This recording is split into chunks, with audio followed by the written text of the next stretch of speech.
మహేశ్వర్ రెడ్డి గారు, మీరు ఒక మాజీ హోంమంత్రి కాబట్టి ఇటు దేశంలో మోడీ గారు ఏంటంటే ఆపరేషన్ కగార్ ఏమో, అమిత్ షా గారు ఆపరేషన్ కగార్ పేరుతో 26 నాటికల్లా కూడా నక్సలైట్లను అంతం చేస్తామన్నారు. ఇప్పుడు నక్సలైట్లు మావోయిస్టులు ఒకరిని చూసి ఒకరు లొంగిపోతా ఉన్నారు. సో ఈ లొంగిపోవడం అనేది కరెక్టే అంటారా?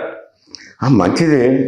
అప్పుడు కూడా మేమున్నప్పుడు కూడా పాలసీ లొంగిపోయిన వారికి ప్రోత్సాహంలు ఇచ్చేవాళ్ళము. ఒక సైడ్ ఏమో అఫెన్సివ్ ఆపరేషన్ చేసేవాళ్ళము, లొంగిపోయిన వారికి గౌరవించేవాళ్ళము, ప్రోత్సాహాలు ఇచ్చేవాళ్ళము, చేసేవాళ్ళం కదా, ఎంకరేజ్ చేసేవాళ్ళం లొంగుబాట్లకు. ఎందుకు అందులో ఉండి ఇబ్బందులు పడతారని. ఎందుకంటే ఇది మనం రాజ్యాంగం ప్రకారము ప్రభుత్వాలు ఏర్పడినాయి.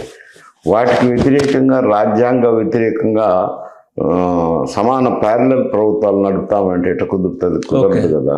అది లా అండ్ ఆర్డర్ కిందకే వస్తుంది. లా అండ్ ఆర్డర్ కిందకి వచ్చినప్పుడు తప్పకుండా చర్యలు తీసుకోవాల్సింది వస్తుంది. ఇక్కడ ఆంధ్రప్రదేశ్లో ఉన్నప్పుడు అవే జరిగింది. అవే పద్ధతులు ఇప్పుడు కేంద్ర ప్రభుత్వం కూడా మిగతా రాష్ట్రాల్లో అమలు చేస్తున్నారు.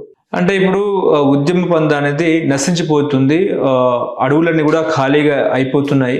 నెక్స్ట్ మావోయిస్టుల భవిష్యత్తు ప్లాన్ ఏంటి? పూర్తిగా అందరూ కూడా లొంగిపోతారా అనేది కూడా చర్చ నడుస్తూ ఉంది. ఇప్పుడు ముఖ్యంగా మీరేమంటారు? ఇప్పుడు లొంగుబాట్లు అయితే కొంత జరుగుతున్నాయి. వాళ్ళు కగారు కింద అఫెన్స్ పూర్తిగా తీసుకున్నారు. ఎందుకంటే వాళ్ళు వేటాడడం ఎక్కువైపోయింది.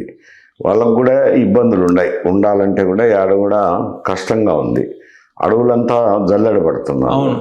దాచుకునేదానికి కూడా స్థలాలు లేకుండా పోతున్నాయి. చాలామంది సరెండర్ అయిపోతున్నారు. సరెండర్ అయిపోతే సంఖ్య తగ్గిపోయినప్పుడు మిగతా వాళ్ళు ఏం చేస్తారు? దానివల్ల ఏం నష్టమేమీ లేదు కదా. కమ్యూనిస్టులు ఉన్నారు కదా, ఇప్పుడేం కమ్యూనిస్టులు ప్రజాస్వామ్య పద్ధతుల్లో పాల్గొంటున్నారు, ఎలక్షన్లలో పాల్గొంటున్నారు. మొన్నటి వరకు అయితే కేరళలోను బెంగాల్లోనూ ప్రభుత్వాలు కూడా నడిపినారు కదా.